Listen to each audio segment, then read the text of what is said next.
In 1789, 6 years after the end of the American Revolutionary War, the French Revolution erupted.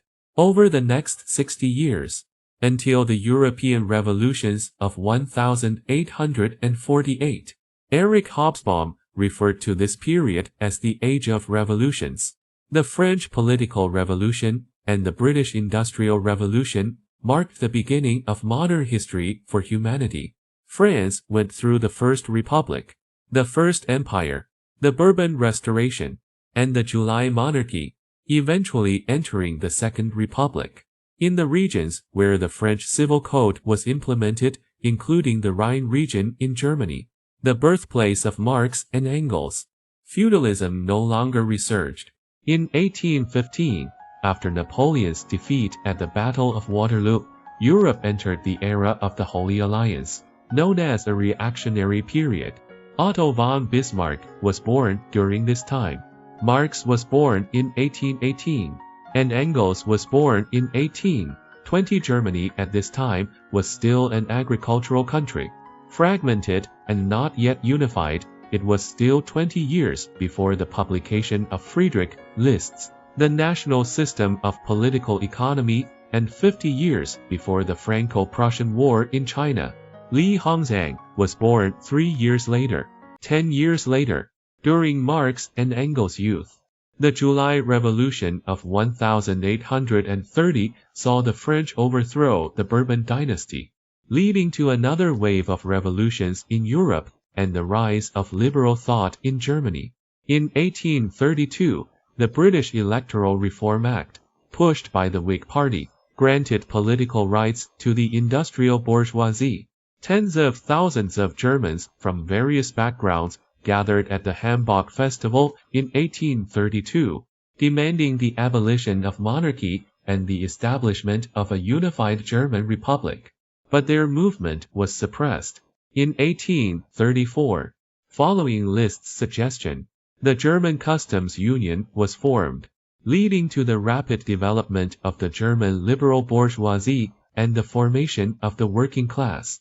The German population increased from 10 million in 1815 to 15 million in 1841. After the Hanover Rally, German writers promoted the literary political movement of Young Germany, incorporating Burr's political radicalism and Heinz Saint-Simonianism, and proposing new social, political, and religious ideas.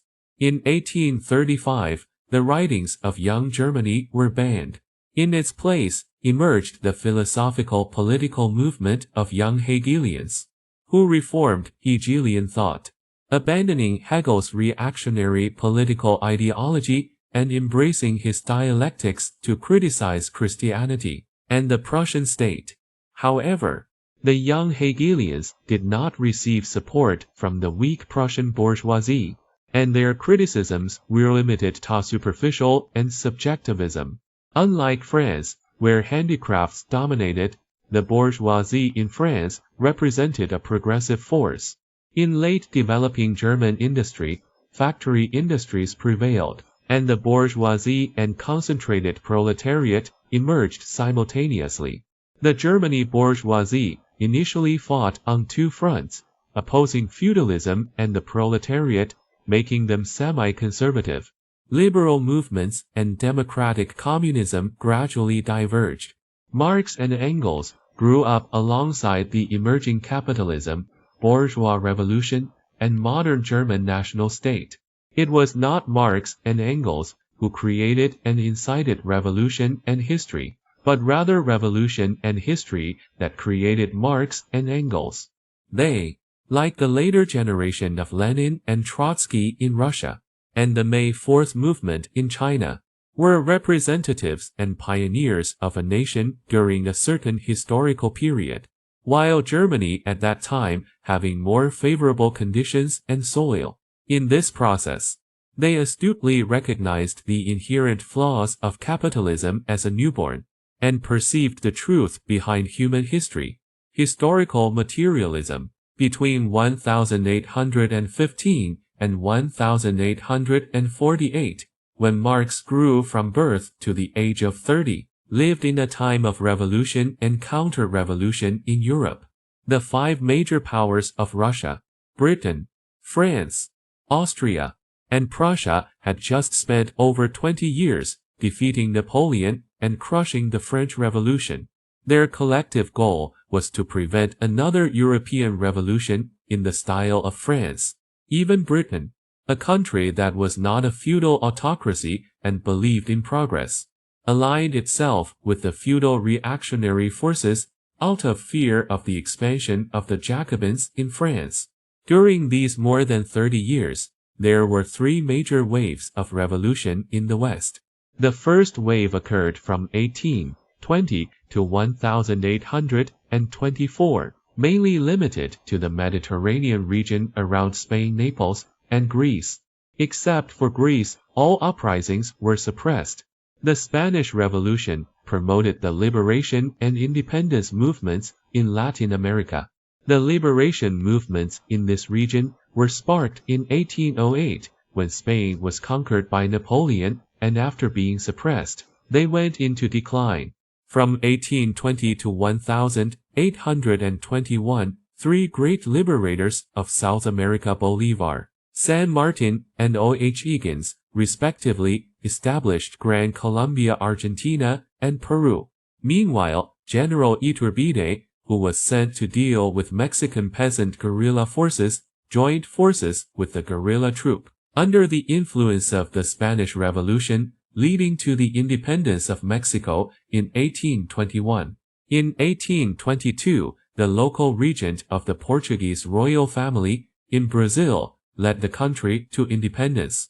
The second wave occurred from 1829 to 1834, affecting the whole of Europe, except for Russia, and the North American continent. In 1830, the July Revolution in France overthrew the Bourbon dynasty. In the same year, Belgium gained independence from the Netherlands. The Polish Revolution was suppressed. Italy and the German regions were in turmoil. Liberalism prevailed in Switzerland, and Spain and Portugal entered an era of liberal and clerical wars. Britain was also affected by the Revolution Reform Act of 1832, granting the industrial and commercial bourgeoisie and the majority of the middle class the right to vote, ending the domination of the House of Lords over the House of Commons, and officially beginning the era of British political democratization. In 1833, the Tory party changed its name to the Conservative Party and turned towards the bourgeois conservatives, while in 1839, the Whig Party changed its name to the Liberal Party and turned towards the bourgeois liberals. In many Western European countries, the bourgeoisie became the sole ruling class for the next 50 years, implementing constitutional monarchy and imposing property or educational qualifications on voters, suppressing the weak voices for universal suffrage.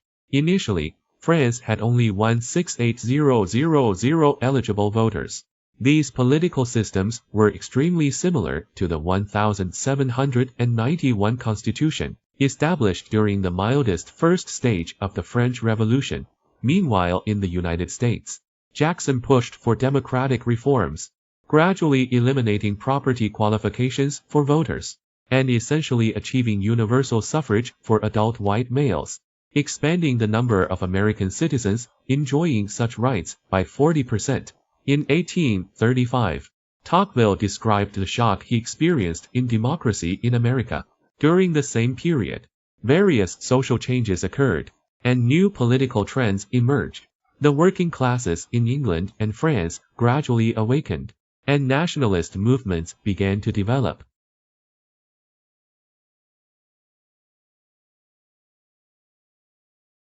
The third wave, the largest one, was the 1848 revolution, which erupted almost simultaneously and briefly triumphed in France, Italy, Germany, the Habsburg dynasty, Switzerland, and also had an impact on Spain, Denmark, Romania, Ireland, Greece, and Britain. This was the long-awaited world revolution for the revolutionaries, the spring of nations on the entire European continent In terms of political ecology, during this period in Europe, there was still no widespread suffrage, and the Prussian parliament required landowners to participate. Workers who violated contracts could be imprisoned, and serfdom still existed in many parts of Europe. There were three main political opposition movements: the moderate liberals, who were mainly upper-class and liberal aristocrats; the radical democrats, consisting of the lower middle class, some emerging factory owners, intellectuals, and dissatisfied gentry; and the socialist faction, representing the laboring poor and the emerging industrial working class. These three factions opposed absolute monarchy, the church, and the nobility. The alliance between the emerging bourgeoisie and the petite bourgeoisie, which existed during the French Revolution, disappeared. Radical peasant movements were not yet widespread, and the workers' movement was just beginning. In terms of industrial ecology, cotton and textile machinery replaced sugar and black slaves as the economic core. From 1830 to 1850, the railway expanded from a few dozen miles to over 23,500 miles, while iron and coal production tripled. Irrational investments were made in railways, leading to railway manias in 1835, -1837 and 1844 to 1847. However, railways did not bring high returns, and there was a lack of investable assets. In the 1840s, Britain had an annual balance of about £60 million available for investment. Heavy industry was still in its infancy, with the Krupp family in Germany installing their first engine in 1835, and the Ruhr coalfield opening its first batch of mines in 1837. In terms of economy, there were recurring economic crises in the post-industrial era, occurring in 1825–1826 (1836至1837 1839至1842) and 1846 to 1848, alternating between prosperity and depression. In the rural areas of the major European countries, various feudalistic systems such as serfdom, burdensome taxes, and forced labor were gradually abolished. However, land gradually concentrated in the hands of large landowners and the wealthy, while the proportion of self-sufficient peasant land decreased and the rural surplus population increased. The influx of rural immigrants, represented by Ireland, provided population fuel for the Industrial Revolution. In the 1840s, the world's economy and society were not much different from that of 1788. The vast majority of the world's population were still peasants. In 1830, only London had a population of over 1 million, and aside from London, only Paris had a population of over 500,000, excluding the UK. There were only 19 European cities with a population of over 100,000.